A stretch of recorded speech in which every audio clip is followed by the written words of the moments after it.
నూటికో కోటికో ఒక్కడు ఎప్పుడో ఎక్కడో పుడతాడు.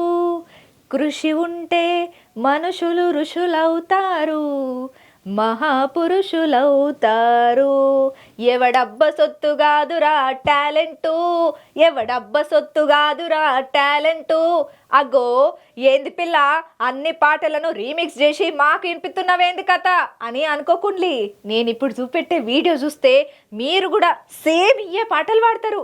ఇక ఇంతకుముందు మా కోడల పిల్ల చెప్పినట్టు ఎవడబ్బా సొత్తు కాదురా టాలెంట్ అన్న మాట బరాబర్కి తమ్మునికి పక్కా సూట్ అవుతుంది. అబ్బాబ్బాబ్బా అటు హా అరే అరే అగో అబ్బాబ్బాబ్బా ఏమన్నా టాలెంట్ ఆ తమ్ముడు నీ దగ్గర, నిజంగా సూపర్ తమ్ముడు సూపర్. నువ్వు పని చేస్తున్నావన్న అలసట కనబడతలేదు, లోడుకు లోడు దింపుతూనే ఉన్నావు. ఎక్కడెక్కడ పుచ్చకాయలను గట్టిగానే సవరించుకుంటా మంచిగా తారీఫ్గా చేయబట్టినవయ్యా. నిజంగా నీ పనితనాన్ని చూసి ప్రతి ఒక్కరు శివాస్ అనకుండా ఉండలేరేమో.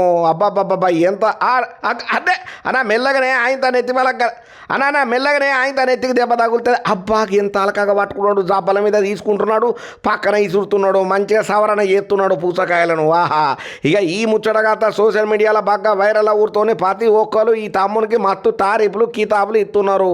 ఏమన్నా టాలెంట్ ఆ తమ్ముంది. నిజంగా తమ్ముడు నువ్వు అసలు ఈ పుచ్చకాయలు అమ్ముకుంటా ఉండాల్సినోనివే కాదు, యాడ్నో ఉండాల్సినోనివి.